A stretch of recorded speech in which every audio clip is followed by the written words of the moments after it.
Check, 1, 2. Okie dokie. Holy moly, that's loud. I watched a YouTube tutorial on making video lights out of cake tins. What? The cake tins. So I've now got the option to go moody. Oh. Oh, yeah. Look at that. That's pretty great. I'm jealous. I got one of these Stream Deck things, but I haven't hooked up any lights to it yet. Yeah, Stream Deck. Cool. One of my key ones is that it's got your time, so I don't have to do the math anymore. Because I always get it messed up. I've added Portland to my world clock. Yeah. What's the Stream Deck like? Do you use it for Fusion? You can. It's basically just like a shortcut machine. I have I've seen them. Very simple setup right now for this. But you can like change the pages to like, this is some of the like air boxes in the shop that I have on smart remotes, and then the heater in my office, the mist control for the mill. Mist control, really? This turns on the Prusa lights that are on a little thing. You've got the mill hooked up to it? God, no. It's just the mist collector is on a 110. Oh, the mist collector. Like a little simple thing. The mist away or whatever. Yeah. That was primarily so that you walk away and leave it on. Yeah. What are you drinking?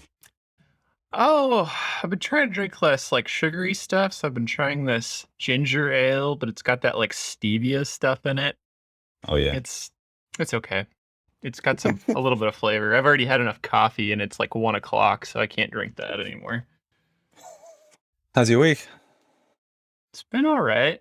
Yeah. We're still battling the Kaiser. Breaker seems to be undersized now. It's been tripping, so we think we can change that. And it's been working mostly, but it really stumped the electrician for a bit. I was like, why is it tripping? Other than that, our forklift's been out of commission because I accidentally changed the battery with the wrong style of battery, 12-volt battery, and it was reversed and tried to start it. And so I don't know what I did to it at this point. You're just changing the battery yourself? Yeah, it's just the 12. Not the traction battery, just the just the one that it was. So we bought that thing used last summer, and it's a 1997. I've done a little bit of engine work on cars and stuff, and I have no interest in doing most of it. But I was like, oh, I can change a battery, and then I bought the wrong one where the poles are on the opposite side on accident. Gotcha. Didn't think about it, and then blew some fuses, and now I don't know, and it's fairly expensive to have technicians come, so I've been trying to toy with it myself, but I assumed you meant like the traction pack in an electric forklift, and I thought that was rather ambitious of you. No, it's a gas LP. Yeah. Old one, so it was working great till this happened. Classic. How about you? Yeah, I don't know what I've been doing. I get to the end of the day and I have to like look at my time card to be able to tell Laura what I did that day. It's all a blur. You keep your own time. Yeah. Yeah. Track. I used to do that. Track every minute, pretty much. Just straight into projects or into zero Max projects or something like that. Nah, zero projects. Zero projects. Yeah. What have I been doing this week?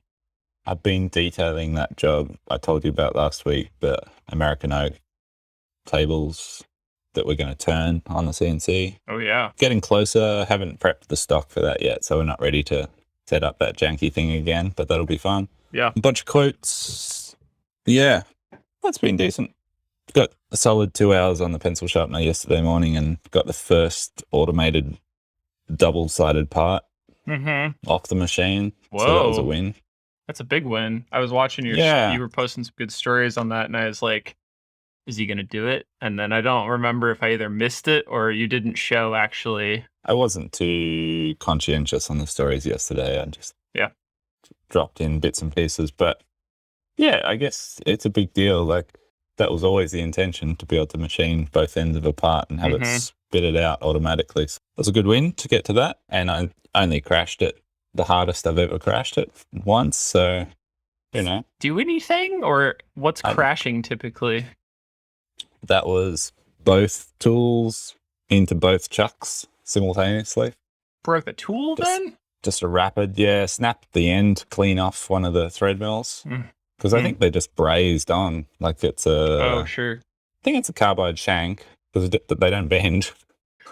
With How a do you, carbide. how do you know? Well, no, true. I don't have a surface plate. I can't test that. Snapped the one tool clean off and broke a tip on the other one. And I've done it so many times now. The recovery process is quite quick. Just poor little Makitas get beaten back into true as close as possible. I think you had a story that panned over something that said like pencil sharpener alignment fixer tool or something. Yeah. Like a piece of wood. The beating stick, yeah. What do we call it? I know. What do they call that? Percussive maintenance? Yeah. I've got a whole drawer in my tool trolley just called percussion. Yeah, so I got that back online pretty quickly and got that part done. I've been doing the threaded peg. That's the first double-ended peg. But now that that's working, then I can get the kit apart styles into production because we're still doing them one at a time and flipping them manually between operations. That'll be good. What else was happening? I don't know. I got in trouble last week. I think I mentioned we were trying to close out the end of April and hit our sales target. And I had one job clear on the Friday when no one's in. I was watching the inbox and the web chat, like because we've got a chat function on our website and stuff. And I was staying engaged because I was like had a sale running and I was trying to close out the month in a strong position. Instant responses. Yeah. Yeah, I saw in the emails that a customer had paid the deposit on a little joinery job, and I was like, I jumped straight to zero, and I approved the invoice, which then puts it into the monthly sales figures. Accrual, yeah. Yeah. Like, yes, we made it. And then Monday morning, I was chatting to Sarah, and she was like, "Oh, I saw what you did with that invoice." I was like, "That's not how I do it," and like I've changed the date on it, so it's going to fall into May. Damn it! Like missed our sales target by like $2,000. Oh man, that's a buzzkill. I mean, it's not really rooting for the same goal there. Just keeping the pressure on. Yeah, you get a lot of benefit out of the chat thing from customers. Do they get a lot of benefit out of it? I find it's useful at times. Yeah, just for answering quick questions. It can be more efficient than email, I suppose, at times, but I reckon more often than not, I'm just sort of saying, hey there, cool, can you just fill out the form? Or like just redirecting them to part of the website or to the quoting form. Speaking of quoting forms, I looked at yours the other day. It's nice. Oh, just our website? Yeah. Yeah, with the templates and little guides and stuff. It's cool. My intention with all of that, like when I first started, it was basically just me for quite a while, 8 months or 9 months. And I was like, and I've always done all the quotes basically with a little bit of help off and on. So it's always like, oh, how can I do the least amount of work each time? And it was like, well, I can keep optimizing this aspect. So like, that's how I started making videos and posts was how can I make it easier on myself and maybe provide a little bit of educational stuff, I guess, to people. But yeah, I love those Airtable forms. There's a couple of things I wish I could do, like more like if then kind of like filtering as they're filling stuff out.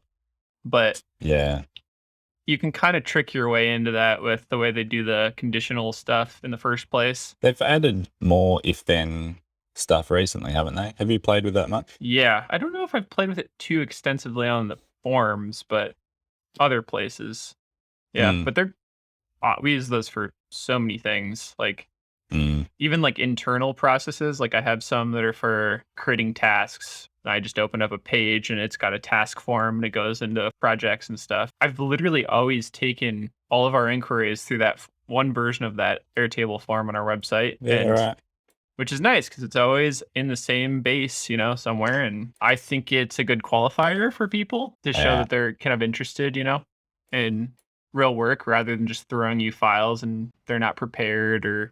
Yeah, that's why we've been using it too as a qualification step. And we keep refining the questions on it to try and improve our pre-qualification. Yep. So like just yesterday, Sarah and I were talking about taking off the drop-down option for like what can we do for you? One of the options was help develop a new product. And we deleted that yesterday because as much as I find that work rewarding, I had a sort of epiphany the other week of I've only got so many hours in my week, and that high level R&D work typically always falls to me. Yep.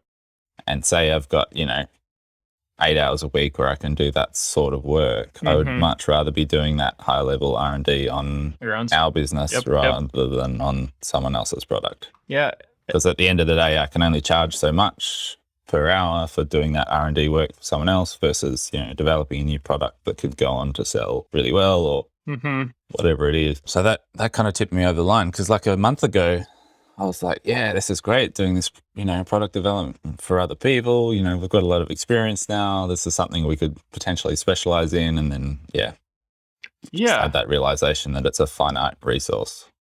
I know what's interesting is I've had this kind of trending thing since about October towards the exact same realization where we were, I don't know, I just always in the cyclical process of never feeling like we have enough job shop work. And I was always chasing, kind of making that work. And I was like, well, I had this taste of, I've told this before, I think here to you, is wanted to make more products. So we really went hard at that throughout. We're doing the inverse right now of that, where I started turning on a little bit more of our options for acceptance of smaller jobs, whereas we had kind of raised them up so that we could focus on our own products. And it's just been a lot slower process than I would have liked for a lot of reasons. But part of that thought was, I remember a couple of weeks ago, you were saying how valuable those R&D projects were. And I do the same whiplash of how much I appreciate it. And then I'm like, I don't have enough time for that. Yeah.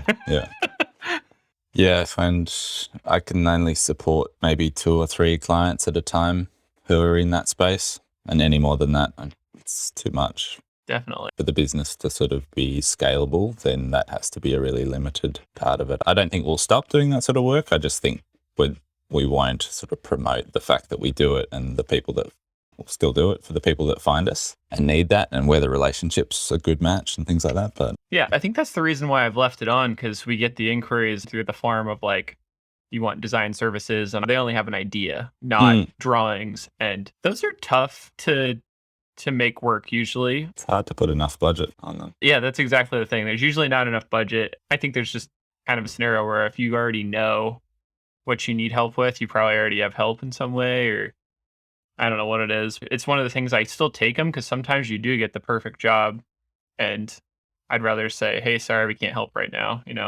Yeah, for sure. Yeah, I find myself just not putting enough hours in the quote, just being, classically too optimistic about how long it's going to take me to detail a new thing for somebody or problem solve something for someone. It's such an unknown area, and you discover all sorts of things along the way. Like if I think about some of the products that I've sunk a lot of R&D time into internally, and how much time I've put into them to get to a certain point, imagining what I would have charged out to develop that to a client. Yeah. Well, I think the more we learned culturally here about when we would, let's say, lose on those other projects, we would then inflate, that's the wrong word, but we would increase our quotes appropriately for the future ones. Yeah. Trying to cover those we didn't make enough. And I think from the other side is the potential client, I've been there enough where it's oh, these prices are absurd, but really they probably aren't, or either they don't want the project, and they're giving you the FU quote, or it's more than you expect. It's a chronic problem for me of underquoting, basically, has been forever. And I've always tried different strategies to get myself around it, to override my optimism. Back when I had that crazy grasshopper patch, I had a slider that was called Optimism override or something. It was just a multiplier that would That's apply amazing. contingency. Yeah.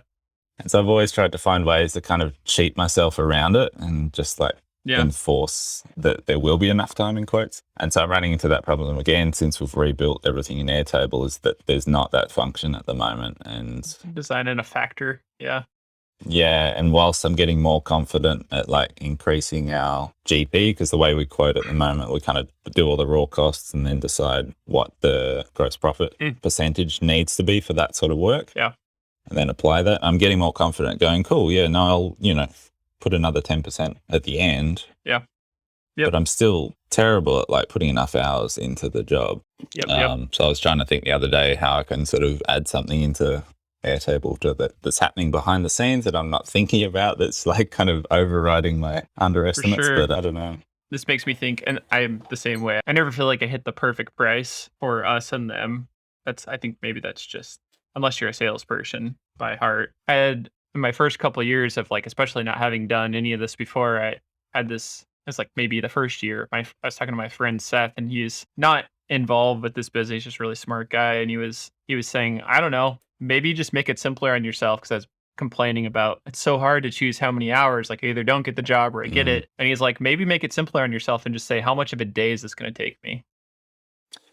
I like that. Like, is it a half day? Is it a full day? Yeah. If it's 6 hours, it's probably going to be 8 hours if you work 8-hour days. And that really helped me to like stop thinking about it in minute amounts. And the client's probably not going to not choose the job unless they're on a shoestring budget. And then that's probably not a good fit in the first place unless you really want that job. I always think about that whenever I'm really struggling. I'm like, I don't know, it's at least a half a day easily. Yeah, that's a great point. I used to do that and I'm out of the habit now. I'm back in the mode of like minutia of like 3 minutes and 27 seconds for that part of that job and blah, blah, blah, blah. But that's a great point. I need to get back into that headspace of just looking at the totals for different parts of the job and imagining like stepping out onto the floor at 8 a.m. and going, cool, when will I be done? Will I be done by morning tea, lunchtime, end of the day? That's a great technique. You can't do it until you've had enough experience failing though, right? No, but I've had plenty of experience failing. High five. No shortage. Yeah, same. Sometimes I'll just the last thought on that. Sometimes I'll walk out and go like, Ricky, I'm quitting this job. This past one we did, how long do you think that took? Would it take you an hour or would it be like half a day full, how long would it take you? I mean, usually even just getting those like big round numbers is surprisingly helpful because sometimes we stop keeping track of time and even the perceptive ideas of how long some of those processes take are off in my head. Yeah. Quotes. Yep. It's a thing. We went from app talk to now we're just like a sales and quoting podcast. Sales and marketing with Justin and Jam. Salesforce sponsored. I was going to say, what? We checked the box at the same time. Oh, did it uncheck itself? You checked, and as soon as you did, I checked it and I unchecked it. I was going to say the machine noise last week was very you're not stopping production for this, I hope. It's been convenient, honestly, with our power being out. It's been convenient to not have things been running like Ricky's got some computer work. But yeah, you're right. It wasn't as bad as I thought. So I think we could totally run it if we needed to. I reckon it was fun and kind of nice to hear a little bit of life. Yeah, it's not just a dead silent shop. The whine of a router in the background would be only you and I would appreciate that. When I walk into the shop and I hear that, like the router's whining, I'm like, oh, money. That's good.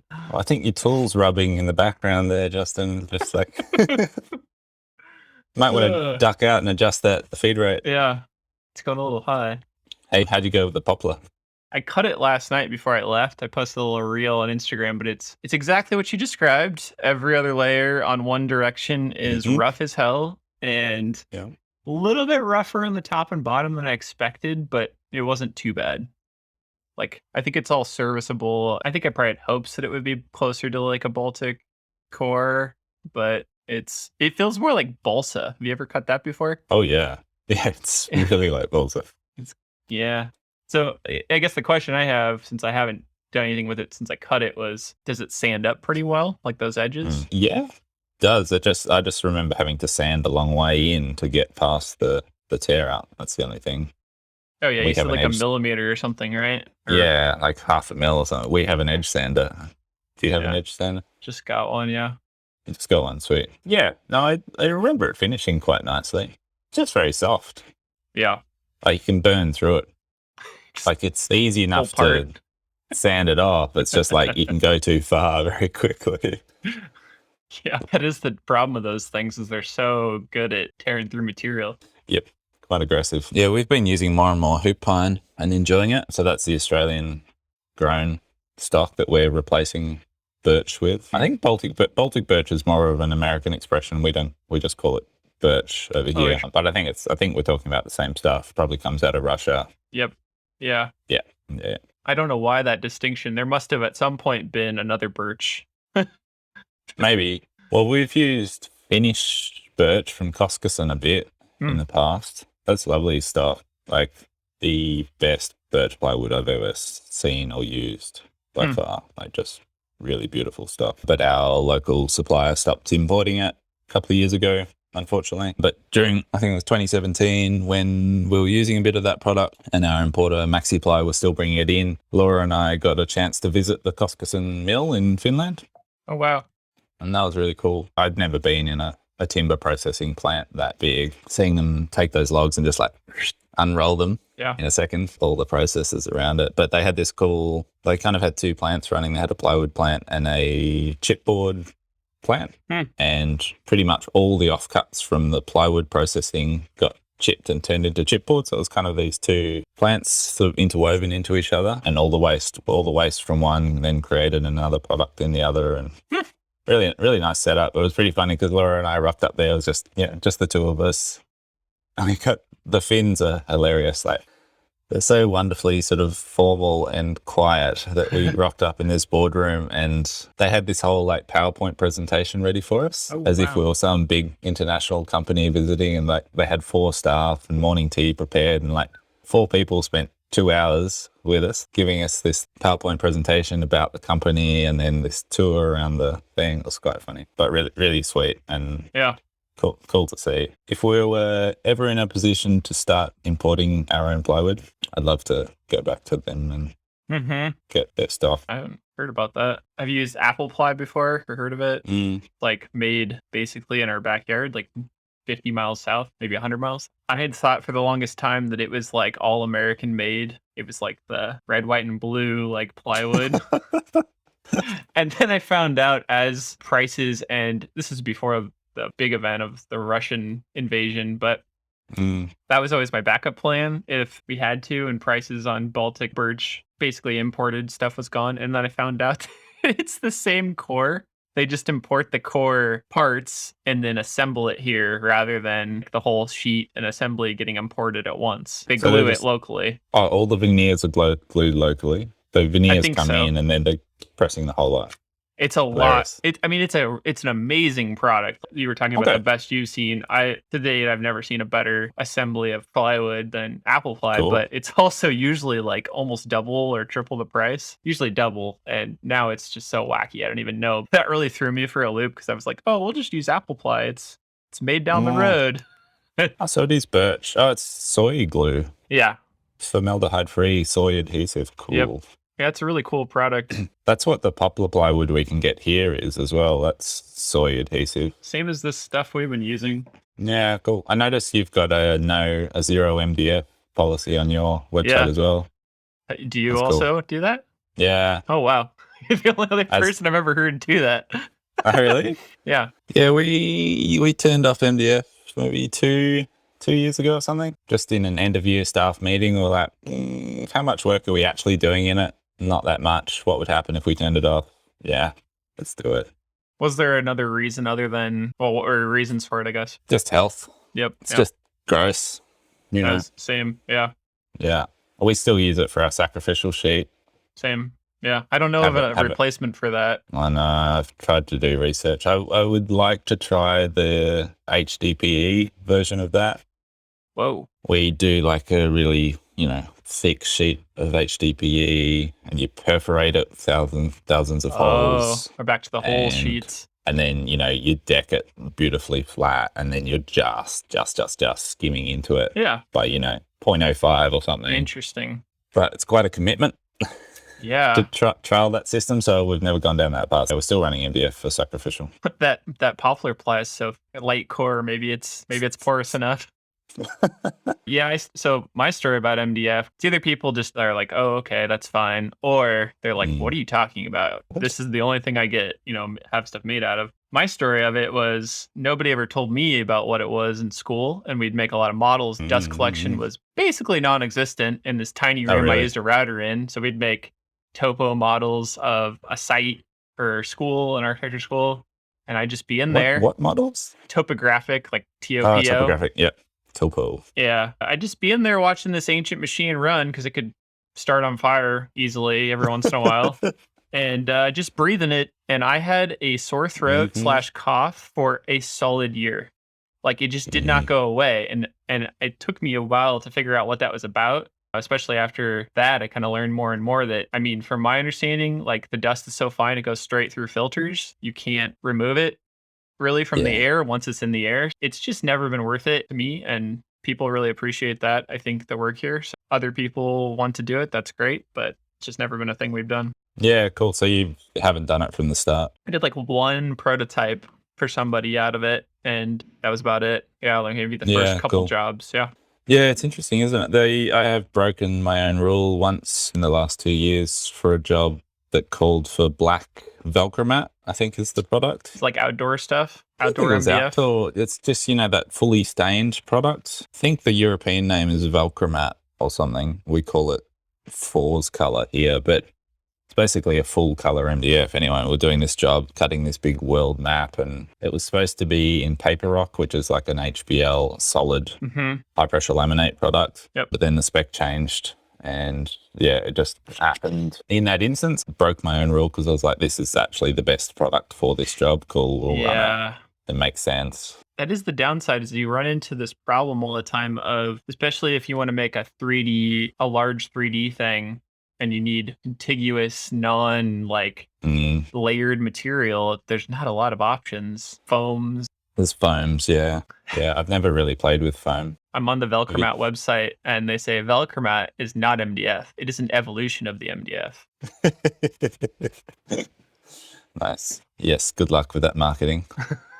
Not winning me over. Have you done much with high-density foams? No, honestly. I've gotten some samples. Every job we've gotten close to doing for somebody, it falls through, I think, for budget reasons. It's pretty expensive. Yeah, and it's often jobs where you're doing like 3D surfacing with lots of machine time, right?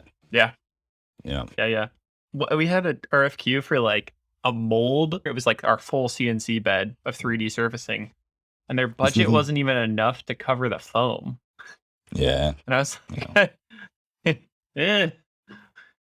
How are you quoting 3D surfacing jobs? Do you run timing in CAM, or do you just look at the surface area and apply like rough step over? Yeah, minimum I do a roughing setup, do some type of adaptive clearing depending on the material, and then I'll do something like a parallel pass on it, just because I think that's one of the closest ways you can get a time estimate in Fusion. It may not be the best operation. It doesn't have a lot of pickups where the machine needs to move. That works somewhat. I did for a while when we were getting more of those inquiries. I wanted to try to figure out like a square foot price. So that instead of needing to calculate it, they're all pretty close to the same. I mean, if you get really deep, you may need to have some type of other factor, but if it's just a couple inches of, change over the surface, there's no reason you shouldn't be able to do a square foot estimation pretty quickly. Yeah, that's a great point. Think about that if we get more inquiries for that. That's exactly what I was like. Well, someday I'll get into that because we just don't get them that often.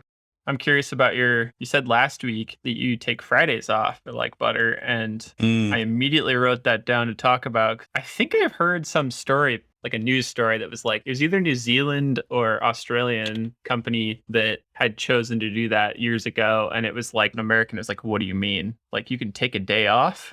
What do you mean?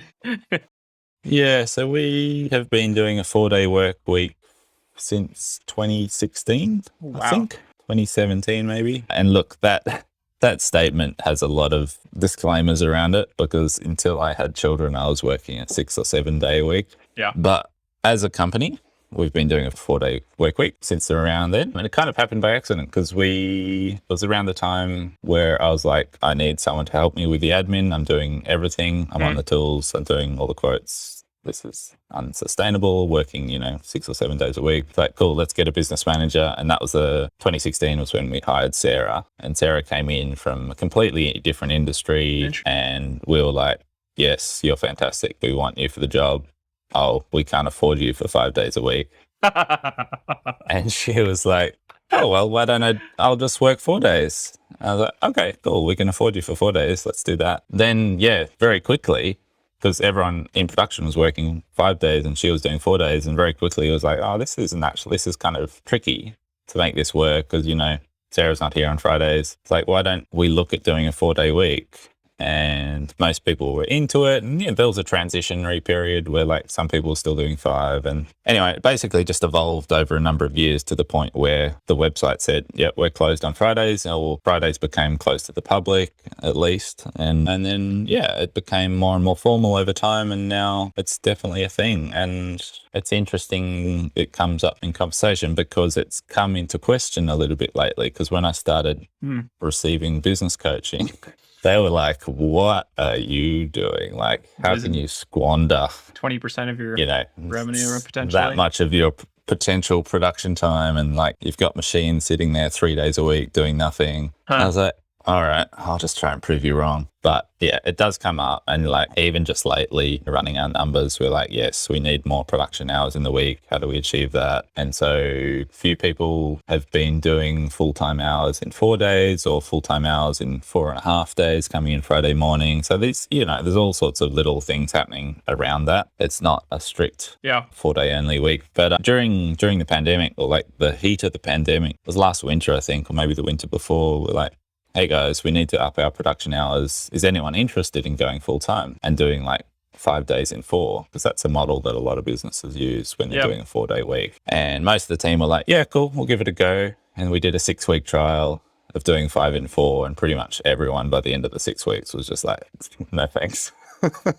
Interesting. I don't want to go to work in the dark, get home in the dark. Like, it's not that extra day of income is not worth it to me for that sacrifice. So most people went back to 4 days at that point.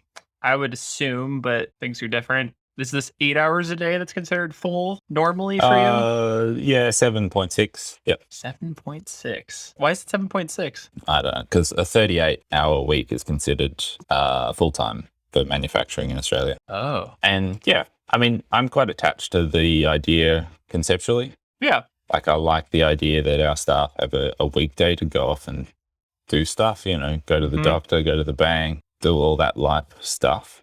Yep. And also just pursue other interests. Having people who are engaged and interested in other stuff beyond their job, I think is a really beneficial thing, both for them as individuals, but also for the culture of the company. And yeah, I think that's basically how the original argument of this article that I read some time ago, probably about that same time frame that you're talking about, the productivity loss wasn't dramatic or at all potentially, and that people were much happier about it. I've never heard, to my knowledge, somebody here, I'm sure there are, but just from hearsay, I haven't heard of anybody in the States doing like a full day off. It ends up being 4 10-hour days, and then you take like a Friday off, which my shop neighbor does that. I could see that too. I kind of incidentally work like 10 to 12 hours a day, kind of accidentally, and I could see that. So I don't know. I know it's different when you own something versus when you are getting paid to be there. So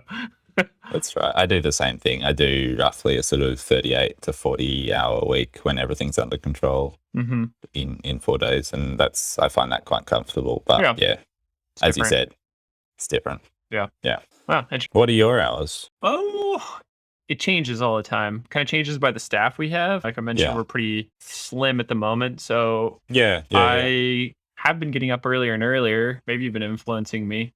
I was going to show you my, let's see here. Can this happen without dramatic failure of the podcast?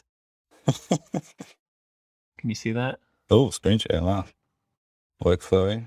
I made a template. Default diary. Hello. I made a little attempt at your default diary because I like this idea and I felt dramatically unable to have my own schedule. So fantastic. A couple days it's worked really well. Some days I wasn't even remotely close to it. But it's been nice. Absolutely. I look forward to a couple of the blocks. Some of them I hate, but like it gives me a little more freedom mentally to like work. Oh, I can just work on like this prototype part now. And I know when I'm going to work on quotes, which is like a totally new thought to me instead of it's like always burning in the back of my mind. I know. That was the big thing for me too. Instead of all day feeling like, oh, crap, I need to be doing that. Just going, no, I'll do it at that time slot. Yeah. That's great. Yeah. I'm still kind of trying to figure out the owner one. I think you mentioned that was... That's a hard one. It's a tough... I've just kind of been using it as like cleanup of all the things I need to worry about. So I called it owner 3S, which is that lean term. Cool. Right? Like, I like that. Sweep, standardized I can remember the third one. That's been somewhat successful. And I guess to answer your question about the time frame, it's been mostly, I'd say, completely successful in that I let people choose their own schedule as long as it's regular. So Right. it's not been a problem. The only problem is when we have deliveries and nobody's here. Because for a while, most of us just didn't want to work early. But we at times we've had a guy that would come in at 7 and he'd be here wanting to work. And what's nice about that is then you almost get like a second shift because like Ricky likes to come in at like 10 and he works till like 6:30. Yeah, So cool. it kind of works out, and that you get, if we were that busy, it would work out to get more hours out of your equipment, right? And your Out of your staff. machines. Yeah, that's right. But Yeah. when you're not busy, it doesn't really, it's just a convenience. As being a small company, I don't have a ton of benefits to offer still. So that's one thing I think people can appreciate, at least, as I mentioned before. I'm just really flexible about what you need to leave, as long as you're covered, what you need to get accomplished.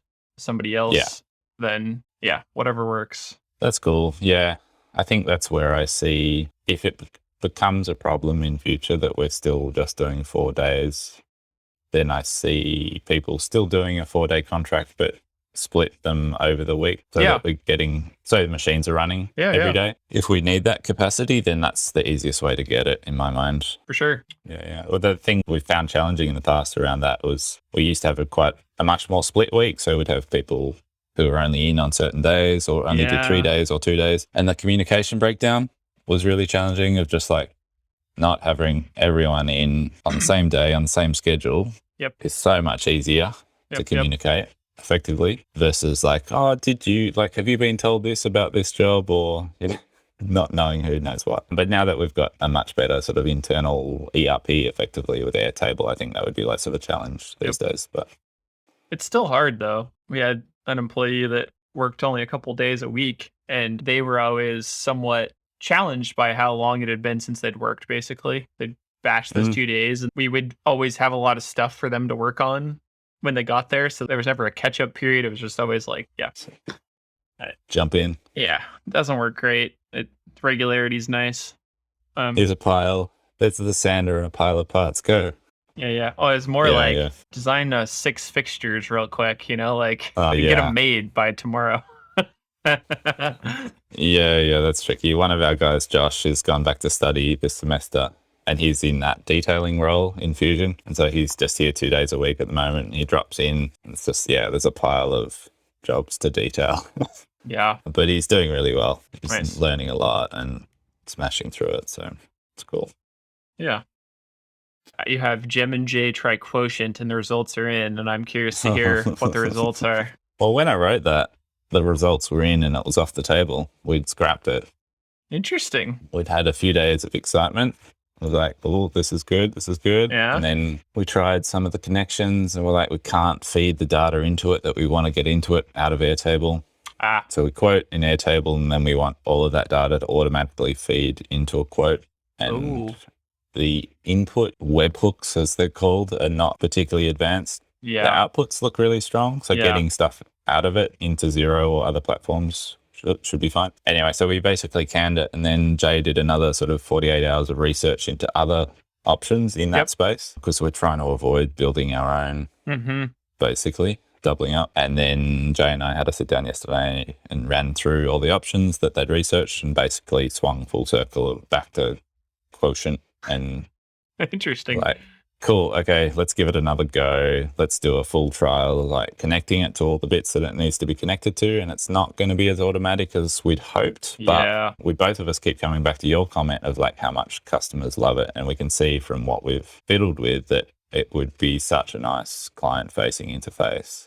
Yeah. So even if it's not automatic, I think it'll still be a great improvement. Yeah. I mean, if there's manual entry, I know exactly what you're talking about. I still enter in every customer's info at the beginning, and then I have it templatized to a point where I can just basically, because most of our jobs are very similar in terms of like they need labor, if they need some type of material, I usually have to update the material to the right thing, and a lot of them are already in there, and I have to maybe update the price. It's all crazy lately.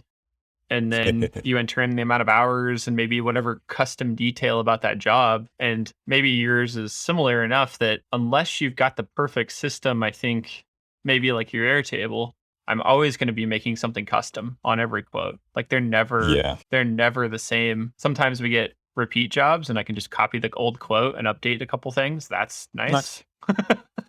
I think you could pretty easily automate creating the customer and the little bit of like company info. Yeah. Yeah. Yeah, we'll automate the lead entry, but yeah, it looks like it's going to be manual entry for all the job details itself. But the bit that we should be able to templatize, I think, is all the generic information about the process. And, you know, these are the steps in our deposit process, or these are the pros and cons of raw finish versus sealed finish, and like just turn that template stuff on and off in the bottom of a quote. Yep. Because that's the main thing we're lacking at the moment, is all that, just that richness of information. So instead of them just getting this black and white quote PDF out of zero, they get like this rich text thing with pictures and lots of info, and it looks like we'll be able to do that for us. So yeah, we'll keep going and see. I have a friend, Joe, that we used to share a shop, and he does like fine woodworking. He had started out kind of on his own selling stuff on Etsy, which is, I don't know if you have probably have that to some degree. And he just, you know, managing that kind of stuff wasn't really his like desire, right? Like not many people want to build an ERP. I do. Yeah, you're right. A few of us. And I showed him Quotient and he loves it. And he finds that, as far as I remember, he was saying that he thinks it helps him more easily sell clients things that they want potentially that he would otherwise have to have some really verbose conversation about, because he'll put in options like he builds a lot of vanities for bathrooms, and he'll put in an option like this docking drawer thing that he gets that you can put in a little outlet in the drawer. But if he just says that, it sounds like he's trying to like add stuff on to this thing. You know, it's like hard to show, but if it has a photo that you can pop up and it describes it, they check the box. It's in their project now. Nice. Yeah, we'll check it out. Tell me about drawings in Fusion. You're way ahead of me in this field, I think. I do very hacky ones. Oh gosh, someday we'll have to have a all compliments to Fusion episode, but this is not one of my compliments to Fusion comments. I know they've done some work to improve them, but I find them mostly very frustrating still.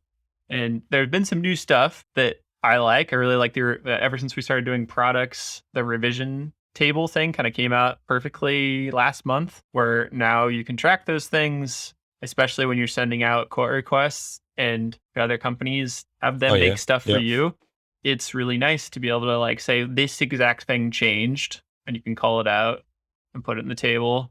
Some of that was broken, and I guess I got it fixed, but I just find I do a lot of fiddling to make it do the same thing. Like the templates are there, but they're not.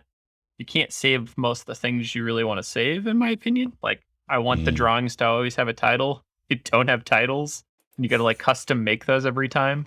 It's basically just been me using them here, and a couple other people have over time. Maybe you have a similar feeling. I have a background where I was graded on how well I made drawings, right? Like in school. And then in the few years I worked, like I had people that sat me down and said, this is how you do drawings. It was like a heart-to-heart talk, and very serious to these people.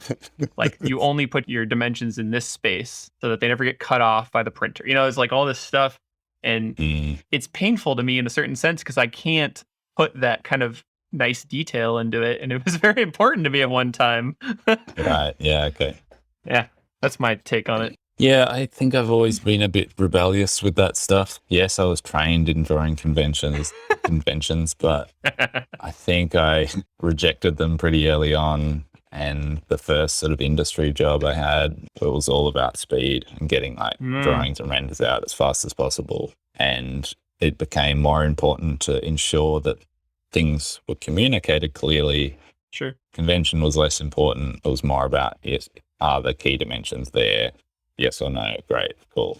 It's been communicated. And I guess flowing that into my own business, so it became much more sort of a practical thing. A lot of the drawings I did were just for internal use, for like, cool, we need to make the steel frame. Here's the dimensions, highlight, make sure you hit this dimension. And then I think I've continued that. Like we do some formal shop drawings that go out for approval. But during the pandemic, when video communications became more common, I got into the habit of doing screen captures for clients, and I'd pretty much scrapped drawings completely, and I would just turn on a screen recording program like this and just walk and talk a client through Fusion, like to pick the project apart and go, yeah, cool, this is what I've done here, this is that detail, and that's why I decided to do this, because this looked funny. And just, you can communicate so much so quickly that's very hard to communicate, or very time consuming to do that in a tech drawing. There's problems with that in terms of markups and communication of changes and things like that. Obviously, I'm trying to get more disciplined and make sure that they at least have a PDF thing that they can mark up that goes with that screen capture. But I find 90% of my communication with the client for approval is happening in screen capture these days, and I find it super powerful. Interesting. Yeah, that's pretty, like, I've not heard of anybody else doing that, but I totally know what you mean in terms of, I'll do that internally a lot. I'll make a video to show. Usually it's like, oh, I figured out how something works through talking to somebody at Autodesk about Fusion. And I'm like, look, guys, you can do this now. Instead of, it's this other thing. And that is easily the best way, instead of like doing it each person, right? I can totally see it's, most clients, I would venture to guess, our clients don't end up having a background that they could read, like a traditional drawing of some sort very well anyway. So no, it's not necessarily helpful. A lot of times when we do any work for them where we need some kind of drawing or representation of the product, I use renderings, and I sometimes just send them like the Fusion public link so they can just spin the model around, and they love it. I use that all the time. Yeah. I'll send the screen capture and that Fusion public link so they can pick it apart. I find that's a fantastic combination for most people. And the other thing is, I don't like architectural drawings. I have a real distaste for receiving like a drawing package. I open the email and just like, that's a quote inquiry. Oh yeah. I pretty much just like glance at the drawing package and I'm just like, oh, I'll deal with this later. I just feel immediately overwhelmed and like, which bit of the thing do you actually want? Like, just give me one page and highlight the key information. Even with my background, I hate that, because it's usually, I know from being in the architectural field that it's intentionally left vague most of the time. Exactly. It's intentional so that they're not liable for anything. Yeah, that's it. Yeah. Check measure all dimensions on site. Yeah. Make up Not your our own problem. Make your own drawings for us. And it's like, wait, what? Yeah. And I understand why that industry operates that way. But yes, as someone who has to then quote the joinery for a thing, it's incredibly infuriating. Yeah. Sometimes, though, it's the best, because I'll get this beautiful Rhino file from an architectural designer and like, thank you. Nobody sends me things like this. Like, this is straight to my warm heart. Oh yeah, it's lovely when that happens. What are you up to the rest of the week or today? Let me check my Airtable list. I think more of the same today. A little bit of detailing, lots of general admin to get through, marketing meeting in the afternoon. Yeah, bits and bobs. It's one of those days where I'll get to the end and I'll think, what have I achieved? I don't know.